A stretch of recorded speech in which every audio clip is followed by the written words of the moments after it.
na casa do Senhor, o povo do Senhor, para adorar o nome do Senhor.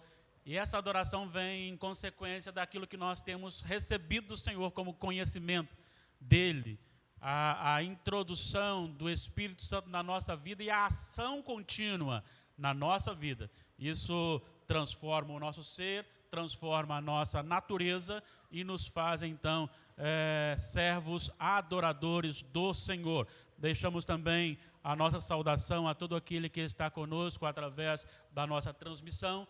Que a bênção do Senhor seja com o seu coração também de maneira maravilhosa, de maneira que glorifique e exalte no próprio nome dEle.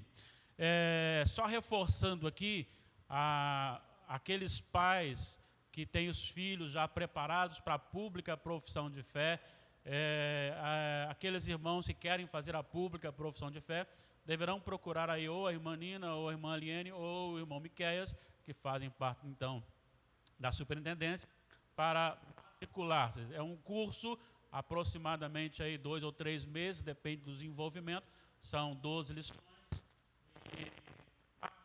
Eu não sei se eu quero fazer minha pública profissão de fé, eu não sei se eu quero ser membro dessa igreja, eu queria fazer o curso, posso? Pode fazer sim, não tem problema não. Fazendo o curso não é obrigado a se tornar membro da igreja, tá bom? Então você que deseja, procure aí um dos nossos irmãos, ou o presbítero Miqueias, ou sua esposa Nina, ou a nossa irmã Aliene, e dê o seu nome. Se você não conhecer nenhum deles e conhecer uma pessoa, procure essa pessoa, que essa pessoa te conduz a quem de direito. Vamos abrir nossas Bíblias na primeira epístola de João, capítulo 3, versículos 7 a 10.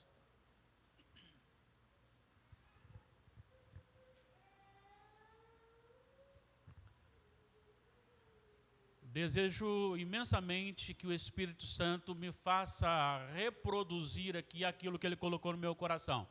E que Ele mesmo aplique poderosamente a todos que ouvirem esta mensagem. Eu convido os irmãos e irmãs a lerem comigo, juntos, esse texto em voz audível. Repetindo o texto, primeira epístola de João, capítulo 3, versículos 7 a 10. Assim nós lemos: Filhinhos, não vos deixeis enganar por ninguém. Aquele que pratica a justiça é justo, assim como ele é justo. Aquele que pratica o pecado procede do diabo, porque o diabo vive pecando desde o princípio. Para isto se manifestou o Filho de Deus, para destruir as obras do diabo. Todo aquele que é nascido de Deus não vive na prática de pecado, pois o que permanece nele é a divina semente. Ora, esse não pode viver pecando, porque é nascido de Deus. Nisto são manifestos os filhos de Deus e os filhos do diabo. Todo aquele que não pratica justiça não procede de Deus, nem aquele que não ama a seu irmão.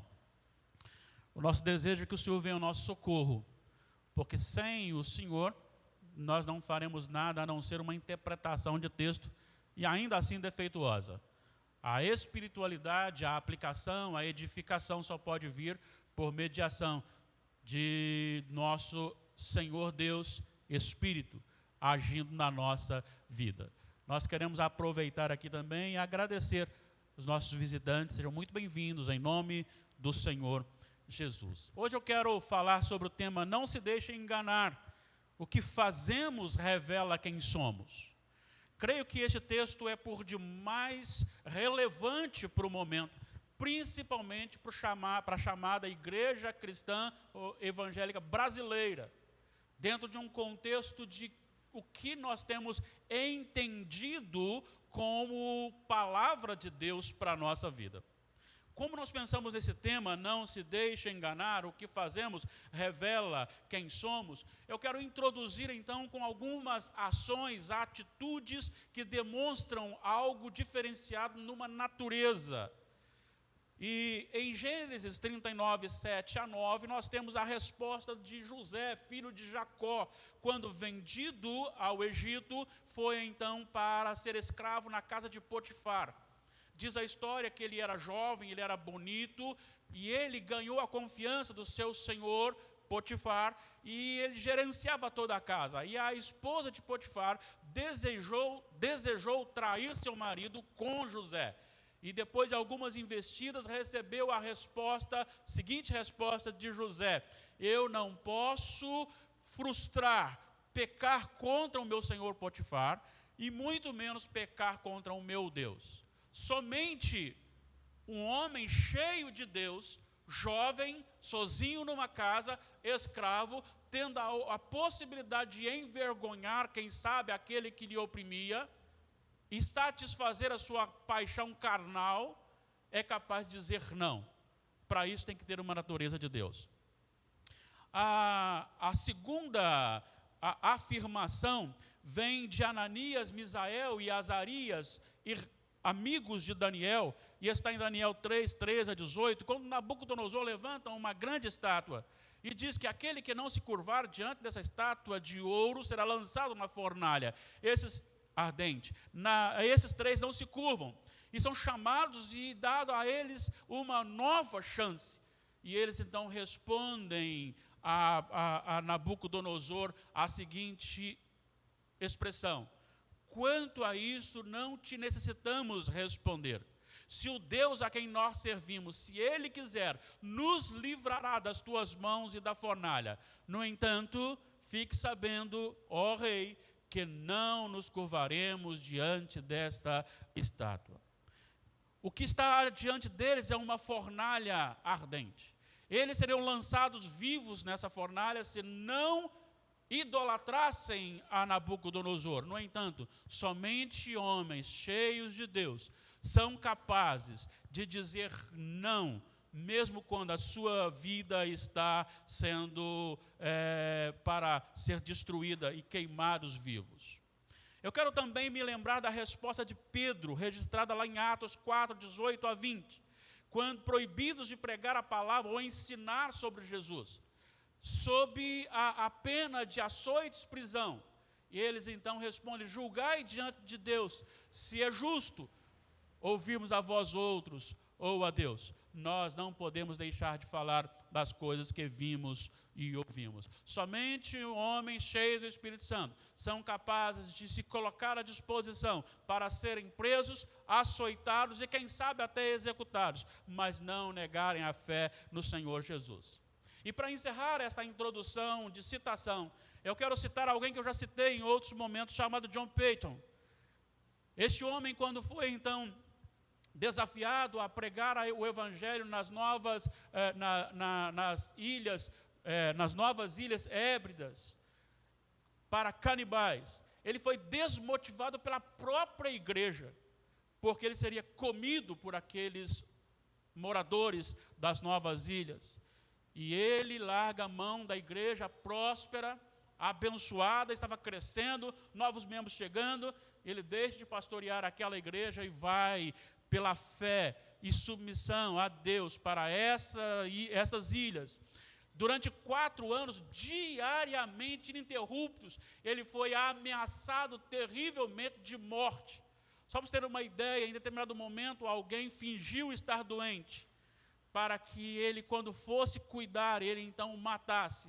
E quando ele chegou ali e se curvou sobre aquele homem que estava numa maca, aquele homem puxou uma faca e o colocou no seu corpo, mas disse: fuja, porque eu não tenho forças para lhe matar, porque Deus estava lhe protegendo. Este homem abriu mão de uma igreja que ele poderia estar tranquilamente vivenciando e foi para este lugar. Somente um homem cheio do Espírito Santo toma essa decisão. Portanto, não se deixe enganar, o que nós fazemos revela quem somos. E para iniciar essa exposição, eu preciso começar a trabalhar a partir do final do versículo 8. E depois, então, nós vamos para a mensagem referida no tema. O final do versículo 8 diz o seguinte: para isto se manifestou o Filho de Deus para destruir as obras do diabo. Eu queria chamar a sua atenção, que se diz filho de Deus, que se diz cristão. Eu tenho visto uma incoerência muito grande no que diz respeito aos acontecimentos mundiais e também brasileiros, nacionais, referente às autoridades. Tenho visto pessoas que se dizem cristãs usando maleficamente a sua boca para difamar autoridades, sejam elas A, B ou C. Você precisa entender uma coisa, meu amado irmão, minha amada irmã. O que está acontecendo aqui hoje no Brasil não é nada simplesmente carnal aqui, nosso, não é simplesmente uma inimizade, mas o que está acontecendo hoje, principalmente no Brasil, é a manifestação da guerra espiritual, a batalha espiritual que há entre as trevas e a luz, entre o Filho de Deus e o próprio diabo. O que nós temos experimentado aqui na terra são os efeitos disso. Os agentes estão vivenciando aqui. E nós precisamos entender essas coisas. E precisamos saber que o terreno está sendo preparado para o homem da iniquidade. O terreno está sendo preparado para o anticristo. Não os anticristos, mas o anticristo. E cabe à igreja não tomar partido e difamar, mas cabe à igreja orar, clamar e ser encorajada a pregar o evangelho do Senhor Jesus. Não há lugar para o crente, para ideologias que vão para aborto, para a homossexualidade, para a corrupção. Não há lugar, nós precisamos defender, sim, nós pertencemos ao Senhor. E esta batalha nós já ganhamos. Vamos ver isso aqui daqui a pouco. Vamos entender um pouquinho então sobre esta questão, que o Filho de Deus se manifestou para destruir as obras do diabo. Vamos então tratar rapidamente algumas obras do diabo. O objetivo da obra do diabo foi colocar lá em Adão e Eva a inimizade, fazer arrancar ou crescer no seu coração a inimizade entre o homem e Deus. Ele é sujo, ele é audacioso, ele é astuto, mas ele já é derrotado. Já está decretado o dia em que ele será lançado juntamente com o anticristo, juntamente com a besta, juntamente com os falsos profetas, juntamente com todos aqueles que zombam do Senhor e do seu ungido, no lago que há de enxofre. No entanto, ele fez isso no passado e ainda age no presente, buscando alimentar essa inimizade entre o homem e Deus. E a primeira coisa que ele fez, está lá em Gênesis 3, foi tentar deturpar a questão do amor de Deus para com o homem. Quando encontramos o capítulo 3 de Gênesis, nós vemos o que está registrado. Capítulo 3, a partir do primeiro versículo. Mas a serpente, então aqui a serpente, referindo-se a Satanás, mais sagaz que todos os animais selváticos que o Senhor Deus tinha feito, disse à mulher: é assim que Deus disse, não comereis de toda a árvore do jardim? Respondeu-lhe a mulher: do fruto das árvores do jardim podemos comer, mas do fruto da árvore que está no meio do jardim, disse Deus, dele não comereis, nem tocareis nele, para que não morrais. Então a serpente disse à mulher: é certo que não morrereis. A pergunta de Satanás a Eva, ele quer dizer o seguinte: como pode você pensar que Deus ama você se ele proibiu comer do fruto de uma árvore? Então a primeira coisa é, Deus não lhe ama. Porque se ele amasse, você teria toda a liberdade deste mundo. A segunda coisa que ele colocou no coração do ser humano foi o repúdio à santidade de Deus. Veja bem, se Deus proibiu, é porque ele tem medo que você seja igual a ele. Ou seja, Deus não é superior a você. Ele te fez limitado, mas ele é superior, não é superior a você. Se você comer, você fica igual a ele. E isso foi criado no coração do ser humano de tal maneira que o ser humano, ele odeia a Deus pela sua perfeição, pela sua santidade. Ele odeia o Senhor Jesus porque Jesus é perfeito. E aí você olha, quanto mais você quer ser santificado e ser santo na presença de Deus, mais pessoas começam a lhe criticar. Mais pessoas começam a colocá-lo de lado. E você começa a ficar fora do convívio. Porque nem mesmo as pessoas que se dizem crentes amam a santidade de Deus. Isso é resquício desse repúdio à santidade de Deus. Mas também ele colocou a rejeição da santa lei de Deus. É como se Deus estivesse escravizando. Vocês podem comer, mas disse aqui não. Então, para que ter lei? Para que ter regras? Olha, o que nós temos visto no mundo inteiro? Quebra de regras. Ninguém ama regras. Quantas vezes nós já fomos criticados por ter no culto uma liturgia ordenada por Deus? Porque nós queremos fazer do nosso jeito. Nós queremos fazer da maneira que nós gostamos. E as regras que nós impomos são regras que satisfazem a nós, não as regras que vêm do Senhor. Então nos tornamos homens que rejeitam de forma veementemente as leis de Deus, as regras de Deus. E às vezes nós queremos vivenciar dia após dia dentro daquilo que satisfaz o nosso coração, mas Deus não pode interferir. Quantas vezes já ouvi, como pastor, a seguinte expressão, num debate sobre separação, sem embasamento bíblico: Deus não quer que eu viva infeliz. É impossível Deus querer que eu fique com uma pessoa se essa pessoa não é boa o suficiente para me fazer feliz. E Satanás, ele é astuto. Já ouvi também o seguinte: a pessoa estava morando com uma outra pessoa que não era o seu cônjuge e disse: nunca estive tão íntimo de Deus como estou agora. São mentiras de Satanás, são obras de Satanás. E eu quero então apontar agora o estado em que o homem foi tornado por Satanás. O primeiro que eu quero destacar aqui é que o homem se tornou escravo de Satanás. Depois nós vamos ver na frente, nós temos lá na frente em Colossenses 1,13, que Deus nos libertou do império das trevas e nos transportou para o reino do Filho do seu amor. Então nós somos libertos das trevas, mas nós fomos condicionados à luz. Nós somos libertos do império de Satanás e subjugados ao império de Jesus Cristo. Mas aqui foi ao contrário. Adão e Eva estavam sob o império de Deus, e no momento em que eles foram tentados e caíram, eles foram transportados para o domínio de Satanás. Satanás passou a obrar toda a sua vontade. E agora o homem obedece a tudo aquilo que Satanás quer. Por isso ele se levanta contra Deus.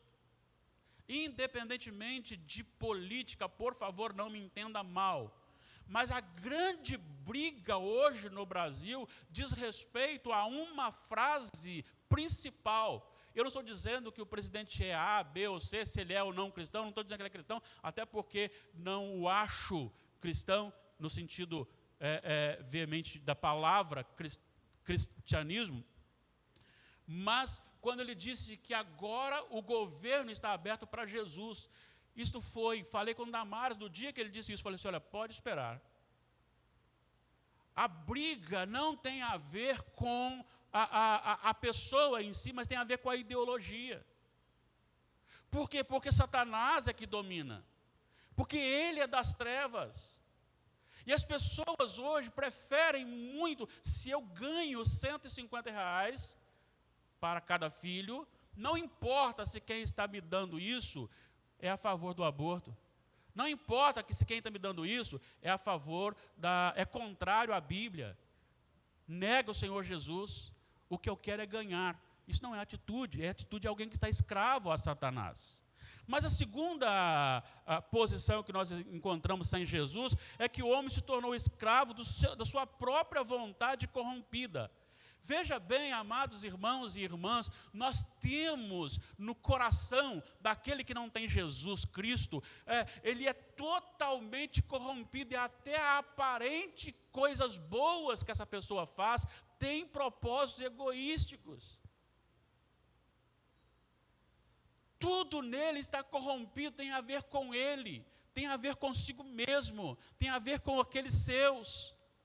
O dia que alguém faz alguma coisa contrária à sua vontade, ele se levanta contra. Olha só o que Paulo diz aos Efésios. Ele vai dizer assim: Ele, Deus, vos deu vida, estando vós mortos, vossos delitos e pecados, nos quais andastes outrora, segundo o curso deste mundo. Depois fala assim, no versículo 3, que nós também, segundo os nossos próprios pensamentos. Nossos próprios pensamentos. E aí eu vou exemplificar aqui de uma maneira muito clara para vocês o que Davi ensinou na sua confissão, no Salmo 51, versículo 5. Eu nasci na iniquidade e em pecado fui concebido. Os nossos filhos, eles crescem maldosos. Não, é sim. Pode observar. A primeira coisa que o bebezinho faz, ele não pode fazer muita coisa, é pegar birra.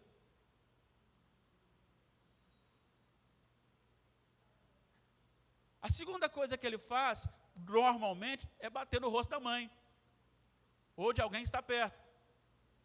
Eu gosto muito da citação de um pregador, quando ele diz assim, se uma criança está pegando birra e você entrega um brinquedo dela para entretê-la, e ela então pega aquele brinquedo, joga fora, para estar nervosa, aí você pega aquele brinquedo e dá para um coleguinha, na hora ela vai lá e toma do colega. A natureza é pecaminosa, então nós tornamos escravos de nós mesmos, dentro de uma coisa chamada corrupção plena, ou seja, nenhuma área da nossa vida. E aí então, irmãos, tem uma coisa muito interessante dentro disso, é que nós não amamos a Deus, pelo contrário, nós odiamos a Deus sem Jesus. E o pior de tudo é que nós amamos odiar a Deus. Nós amamos ser escravos do diabo, porque a natureza está toda corrompida. Terceira situação, escravo do sistema de um mundo sem Deus, todo promovido para conspirar contra o Senhor e contra o seu ungido, Jesus Cristo. Como nós somos movidos por este mundo? Já perceberam que nós não podemos, nós somos bem vistos quando estamos com roupas de marca? Já perceberam que o mundo lança uma moda de cabelo cortado, todo mundo corta cabelo. Cabelo longo, todo mundo larga cabelo crescer. A calça boca de sino, todo mundo usa calça de boca de sino. Isso não tem pecado não, tá, irmão? Estou falando no sentido do envolvimento delas com a gente. Se lançar uma moda, todo mundo usa havaiana, todo mundo usa havaiana. Se mandar andar descalço, todo mundo anda descalço. Aí você vai, daqui a pouco vai voltar aí um tempo que eu não experimentei, mas o meu irmão sim, o meu irmão mais velho sim, eu não sei como é que o nome se dá, mas eu não sei se era calça de nesga, parece. Aí você ia assim, rachava a perna aqui em cima e colocava um triângulo assim de tecido, né, para fazer a boca de sino, mas com aquela parte diferenciada. Aí o pessoal olha aquilo e ri bastante. Aí quando for voltar, todo mundo usa e está na moda. São coisas normais que não são um pecado você fazer, mas perceberam bem a influência disso sobre a nossa vida? Perceberam bem que nós não somos capazes mais de nos ater a um salário menor, trabalhando menos, para uma vida mais espiritual? Nós queremos trabalhar para ter um mesmo estilo de vida do que o outro tem. Afinal, o outro compra um carro, tem que comprar também. Percebeu a influência disso? E isso leva também, dentro de um contexto da maldade, para tudo aquilo que é contra o Senhor Jesus. E aí nós começamos a viver o seguinte: não, isso não tem nada a ver. A bebida alcoólica, não tem nada a ver. E deixa eu falar para vocês uma coisa que é muito triste. Casamentos de pessoas que se dizem crentes estão sendo feitos em locais fora do templo, porque após a cerimônia estão servindo bebida alcoólica para satisfazer os seus amigos, que dizem: se não tiver bebida alcoólica eu não vou. Que amigos são esses? E pessoas estão se quedando a isto. Este mundo tem oprimido e tentado oprimir de forma intensa todas as coisas do preparo, na preparação para o homem da iniquidade, e a igreja precisa entender isto. Mas a quarta posição, e essa então é a definitiva, é a escravidão da morte. A morte física e a morte espiritual. Primeiro, você morre espiritualmente no pecado. Em Adão, nós nascemos mortos. Mas você tem, durante a sua vida biológica, a oportunidade de ser regenerado e a nova vida, então, surgir no seu coração. No entanto, a morte física põe fim, sela esta oportunidade. E ela, então, condena o homem eternamente se ele não foi regenerado. E ele, então, destrói a possibilidade da salvação. É por isso que a morte é doída. É por isso que a morte, embora às vezes morre alguém lá com 99 anos e os familiares choram. Às vezes morre alguém que estava sofrendo e essa pessoa morreu ali e você sabe que, fisicamente falando, a morte então foi um alívio para aquele sofrimento da enfermidade. Ainda assim nós choramos. Porque nós não nascemos para morrer, ela é consequência do pecado, e ela domina. Querendo ou não, você e eu podemos esperar e nos preparar que o nosso dia virá. Não sei quando, se breve ou não, mas ele virá. São as obras de Satanás, as obras do diabo. E é isso que Jesus veio destruir. Eu preciso adiantar aqui para o nosso horário. Veja bem agora, então, o que Jesus destruiu. Vamos lembrar, então. Primeira coisa que Jesus destruiu foi a ideia de que Deus não nos ama. Jesus disse: Deus, o Pai, sim, ama vocês, porque eu vim ao mundo. A encarnação de Jesus é a destruição da ideia de que Deus não nos ama. João 3,16, porque Deus amou ao mundo de tal maneira que deu seu Filho unigênito, para que todo que nele crê não pereça, mas tenha a vida eterna. Imagine o próprio Deus se humilhando ao ponto de assumir uma forma do seu próprio inimigo. Seu próprio inimigo que o odeia incondicionalmente, para salvar o seu próprio inimigo eleito. Isto é amor. Então Jesus veio, quebrou essa ideia. Realmente Deus nos ama. Em segundo lugar, Jesus destruiu o estado de escravidão. Ou melhor, de escravidão no sentido pessoal. Ele nos libertou de nós mesmos. Colossenses 1,13 vai dizer que ele nos libertou do império das trevas e nos transportou para o reino do Filho do seu amor. É muito bom lembrar isso aqui, porque a gente às vezes pensa na libertação para que você torne o seu Senhor. Mas não, ele nos libertou do império das trevas. Ele nos libertou de Satanás. E ele nos colocou sob o seu governo. Ele é o nosso Senhor. Falar que Jesus é o nosso Salvador não é muito difícil, porque podemos nos humilhar e dizer: eu não consigo, o meu Salvador. No entanto, o meu Salvador, ele precisa fazer em mim algo diferenciado, para que eu viva a minha própria vida. E agora então, de que forma que o Senhor Jesus me livrou de mim mesmo? Quando ele me regenerou. E aí então, em 2 Coríntios, capítulo 5, versículo 17. Aquele que está em Cristo é nova criatura. É uma nova criação. Ela começou a viver no momento em que ela se converteu ou foi convertida. Naquele momento ela começa verdadeiramente a viver. Há uma nova motivação no seu coração. Há uma nova vontade no seu coração. E a sua vontade é fazer a vontade de Deus acima da sua própria vontade. Jesus também, ele nos livrou deste império das trevas, ele nos livrou deste mundo. Nós não podemos nos submeter a este mundo. Irmãos, eu tenho visto a igreja de forma totalmente fora da palavra de Deus. Eu tenho visto líderes que são influentes, dizendo que nós precisamos adequar a palavra de Deus à cultura atual, para incluir a inclusão, a política da inclusão, para que aqueles que estão condenados pela Bíblia não sejam mais condenados, para que eles possam fazer parte do povo de Deus, sem parar de fazer aquilo que gostam de fazer como pecado. Recentemente, um grande líder e influente, grandemente influente, ele disse que alguns textos bíblicos condenam a prática da homossexualidade e nós temos que reescrever isso para incluí-los. Não, nós temos que incluí-los regenerados.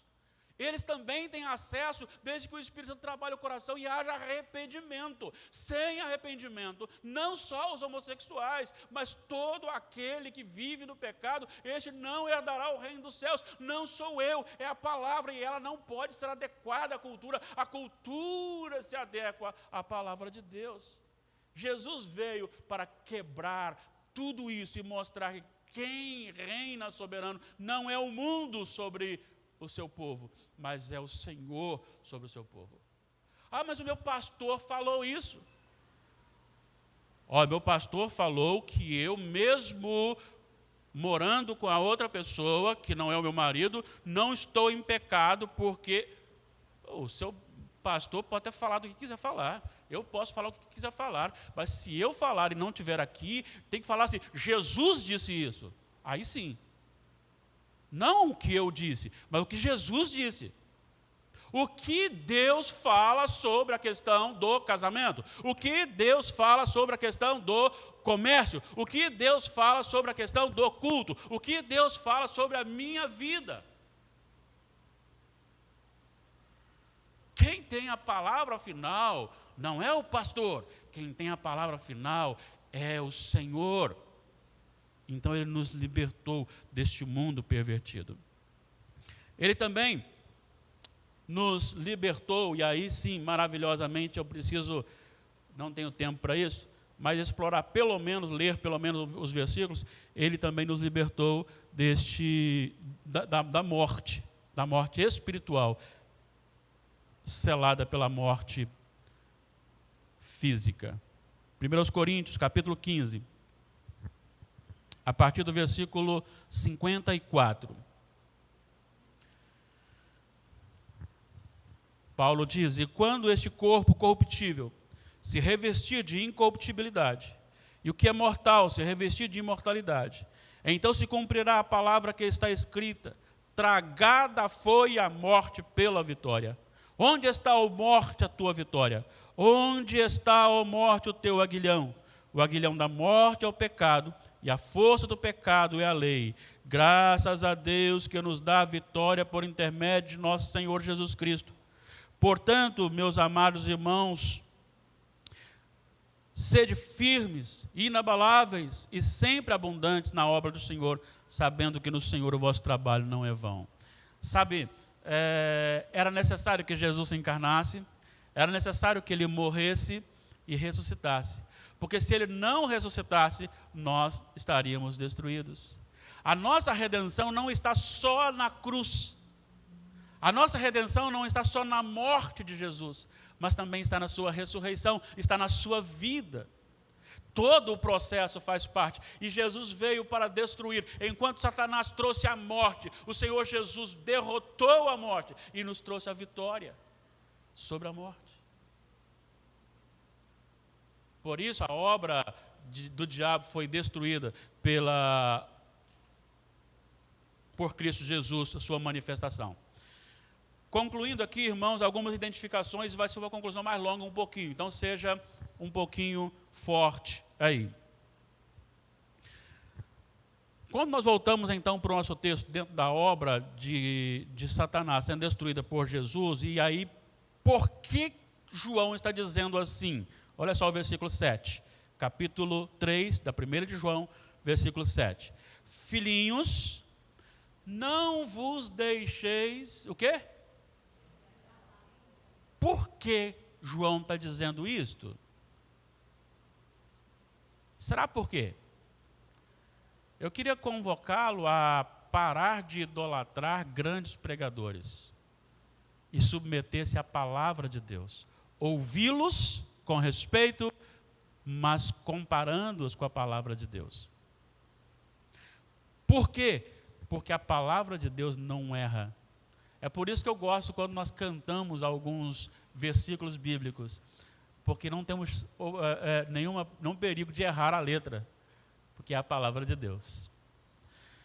Quando eu penso então nessa questão, ninguém vos engane, e ele vai traçar isso aqui, eu quero fazer a minha primeira observação. Aquele que afirma ser filho de Deus deve viver santa e piedosamente. A sua nova natureza o conduz a amar a Deus deliberadamente. Não é uma questão de obrigatoriedade, é questão de ser. Se você é transformado a alguma coisa, então você vai fazer aquilo a que você é transformado. Você já experimentou soltar um porquinho para caçar, porquinho do mato, para caçar alguns cachorros ou cães?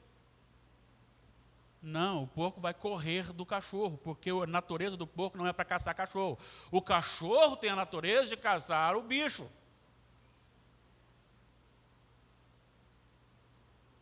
Você já viu e já pensou na possibilidade de uma jabuticabeira bem grande produzir melancias? E de repente você bem de baixo ali e cai uma melancia sobre sua cabeça? Cada coisa produz aquilo que ela é por natureza. Preste atenção. Então não se engane, o justo, e aqui não é assim, eu farei a justiça, praticarei a justiça para ser justo. Não, o que ele está dizendo é o seguinte, aquele que pratica, ele é justo. Então, a minha natureza justificada, novo nascimento, nova criação, ela vai agora entrar em conflito com a velha, vai haver uma batalha, mas aquela que vai liderando a minha vida começa a deixar fluir do meu corpo, do meu coração, através do meu corpo, ou da minha boca, ou dos meus olhos, ou dos meus ouvidos, ações referentes àquilo que está no coração. Jesus disse, a boca fala do que está cheio o coração. E aí eu pergunto, o que sai mais da sua boca?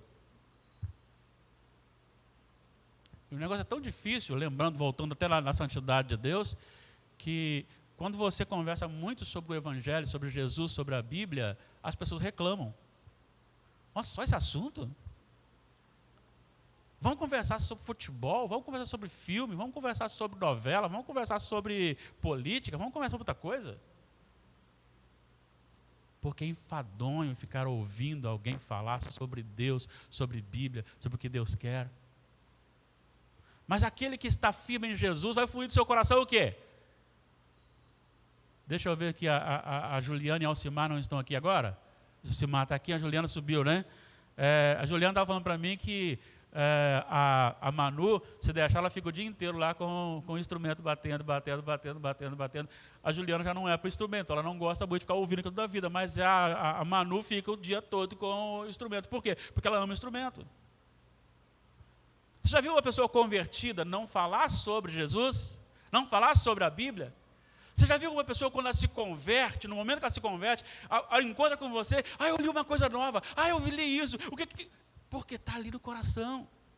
É isso que ele está dizendo aqui, aquele que está no Senhor não vive no pecado. Ele está dizendo, ninguém vos engane, aquele que pratica a justiça é porque ele é justo. Se ele não pratica a justiça é porque ele não é justo. E essa é a nossa segunda observação. Ele tem amor em obedecer a Deus, aquele que é justo. Aquele que não é justo, ele obedece ao diabo. Mas essa palavra é muito dura, pastor. Mas não tem como você obedecer a Deus, ao diabo ou uma outra coisa. Ou você obedece a Deus ou você obedece ao diabo. Não tem meio termo, não tem uma terceira opção. Não tem uma terceira opção.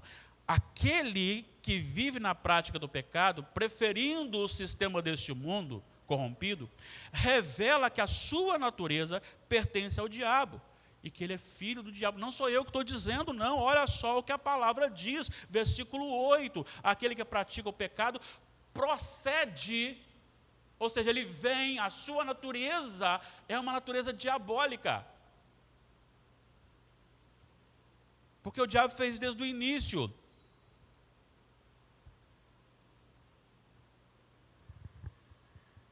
Isso é muito sério e as pessoas têm dormido para isso. Quando eu amo mais as coisas deste mundo, eu preciso parar, cair de joelho, colocar minha boca no pó e clamar ao Senhor por misericórdia. Lembro-me de uma pergunta feita a Billy Graham sobre a questão, se ele se apaixonasse por uma outra mulher que não fosse a esposa dele, o que ele faria? Ele disse, na mesma hora, eu me jogaria no chão e clamaria a Deus incessantemente pela misericórdia dele e a graça dele, porque eu não posso, eu sou servo de Deus. Se isso florescer no meu coração, tem alguma coisa errada. Há uma luta, mas eu não posso deixar que este lado prevaleça.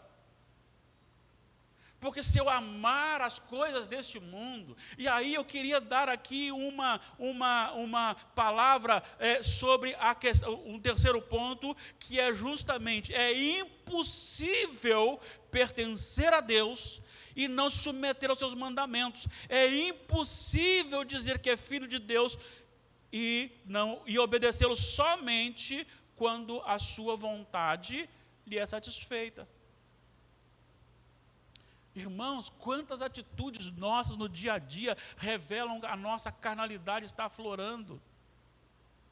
Eu não estou falando de vocês, estou falando de mim mesmo.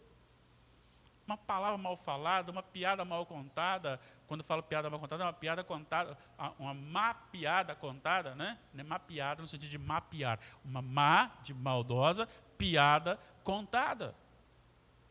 Falar da vida dos outros, como a igreja não tem olhado para este pecado destruidor. E vou dizer para vocês, quando você fala mal de alguém, quando eu falo mal de alguém, isso é covardia, porque nós falamos nas costas.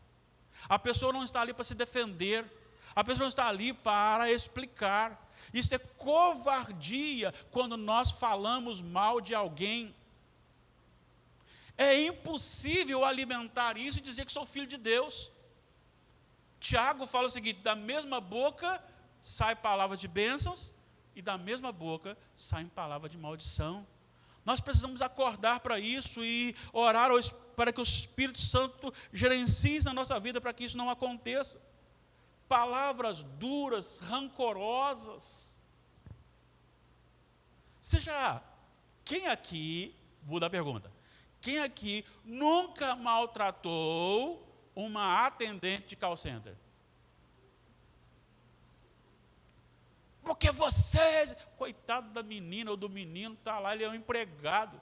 Ele só está respondendo, atendendo você. Quem fez isso foi a empresa, não foi ele. Mas você trata com tanta grosseria, só não pode depois falar assim, você conhece Jesus? Não fala isso não, porque você não conhece não, né? Vai falar para você. Quantas vezes nós fazemos isto? Claro, dá raiva, dá assim, a gente fica irado, fica assim. Mas tem alguma coisa para fazer e que tem que fazer, então faça pelos meios legais. Aquela pessoa que está do outro lado ali atendendo é só um empregado. Ele só está ali encaminhando as situações. Se alguém fez alguma coisa errada, normalmente foi a empresa, se fez. Cuidemos disso.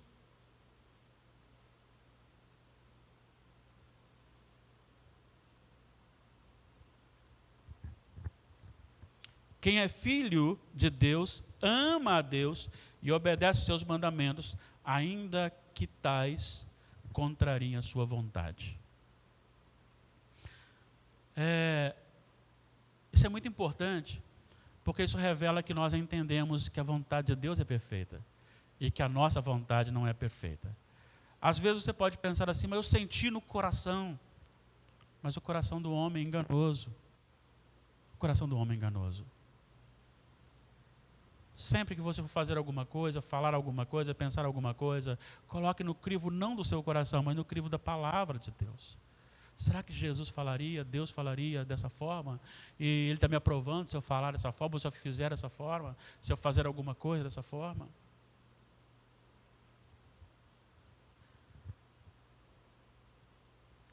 Quem é filho do diabo desobedece ao Senhor sempre que as suas vontades são contrariadas. E para piorar, sempre acham alguém para culpar. Já perceberam isso? A pessoa se afasta da igreja e vai para o mundo. Aí você vai uma vez, você liga, você manda mensagem, aí você conversa, aí você fala, e ele nada. Aí você deixa. Aí ele diz, você acredita que nem me procuraram? Que igreja é esta que não ama os seus? Não é assim? É. Sempre tem alguém responsável pelo meu erro. Na verdade, até hoje, eu só encontrei um casal que Damares e eu o procuramos lá em Manhumirim. E aí eles tinham afastado da igreja, estavam bem afastados. E quando nós o procuramos, eu era diácono da igreja presbiteriana na cidade de Jardim na época. E aí quando sentamos com eles, de cara falaram assim, não, o problema é nosso mesmo, é falta de vergonha, tem que voltar mesmo. Eu falei, é o primeiro que eu ouvi, acho que foi o único também. Porque sempre é assim, mas o Evandro tocou lá e não deixou nem eu apertar uma tecla junto com ele. A Kátia fez não sei o que lá, alguém não me cumprimentou, alguém não... E aí eu volto àquela frase que eu ouvi de um pregador e eu gostei muito, quando alguém disse, eu vou sair da igreja porque essa igreja não me ama. E ele disse, minha irmã, nós somos salvos não para ser amados, nós somos salvos para amar, para servir.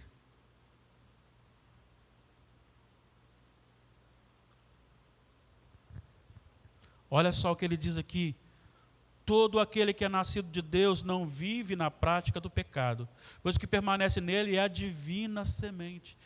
Não está dizendo aqui, meus amados irmãos, que não há mais pecado na vida daquele que está em Jesus.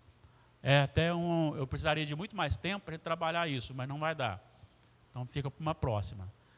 Quem sabe aí um próximo estudo a gente falar sobre isso. Mas a questão, algumas pessoas brigam nesse texto aí dizendo que é possível ao crente não pecar, porque João está dizendo isso. Não, João não está dizendo isso. João está dizendo que aquele que está no Senhor não vive na prática do pecado. Aqui, os verbos aqui, de todo o texto aqui, a partir do 6 também, ele está no chamado presente contínuo. Ou seja,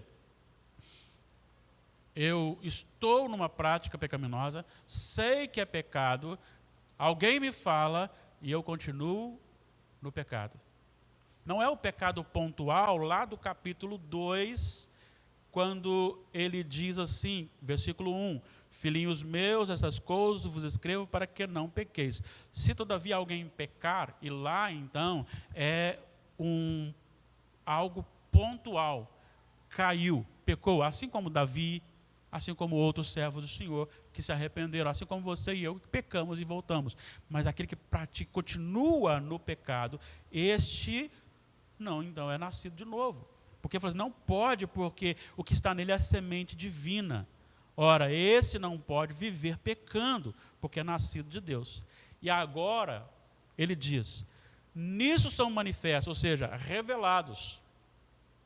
Jesus já disse que pelo fruto você conhece a árvore. Pelo fruto você conhece a árvore. Agora João vai dizer o seguinte, pelo fruto você conhece quem é filho de Deus e quem é filho do diabo. Pode até enganar por um tempo, mas logo em seguida revela. Pode ter certeza disso. Pode ter certeza disso. E normalmente você sempre terá culpado é alguém. Culpado é alguém. Eu quero encerrar o nosso estudo de hoje. A minha conclusão será apenas com uma leitura bíblica. Efésios, capítulo 4, versículo 17 a 24. Efésios 4, 17 a 24. Essa era a minha conclusão. E a melhor conclusão que eu já fiz até hoje da minha vida. E garanto a você que nessa conclusão eu não errarei em momento algum, porque apenas lerei a palavra de Deus. Isto, portanto, digo e no Senhor testifico, que não mais andeis como também andam os gentios na vaidade dos seus próprios pensamentos, obscurecidos de entendimento, alheios à vida de Deus por causa da ignorância em que vivem, pela dureza do seu coração, os quais, tendo se tornado insensíveis, se entregaram à dissolução, e aí então à perversão, para com avidez, com ânsia, com desejo, cometerem toda sorte de impureza. Mas não foi assim que aprendestes a Cristo. Se é que de fato o tendes ouvido, nele fostes instruídos, segundo é a verdade em Jesus, no sentido de que quanto ao trato passado vos despojeis do velho homem, que se corrompe segundo a concupiscência do engano, e vos renoveis do espírito do vosso entendimento, e vos revistais do novo homem, criado segundo Deus, em justiça e retidão, procedentes da verdade. Este é o conselho para a nossa vida e a conclusão do meu sermão. Deus abençoe a sua vida. Deus abençoe o seu coração, a sua família. Pense nisso. Você é reconhecido pelas suas ações. As suas ações lhe faz manifestos como filhos de Deus ou como filho do diabo. Eu não sei, você que está me assistindo agora, como você tem vivido. Eu não sei como você está. Mas eu lhe convido também, lhe desafio a colocar a sua vida, suas ações, diante da palavra de Deus, para que você possa fazer um concerto com o Senhor também, em nome de Jesus. Coloquemos-nos em pé, vamos orar ao nosso Deus.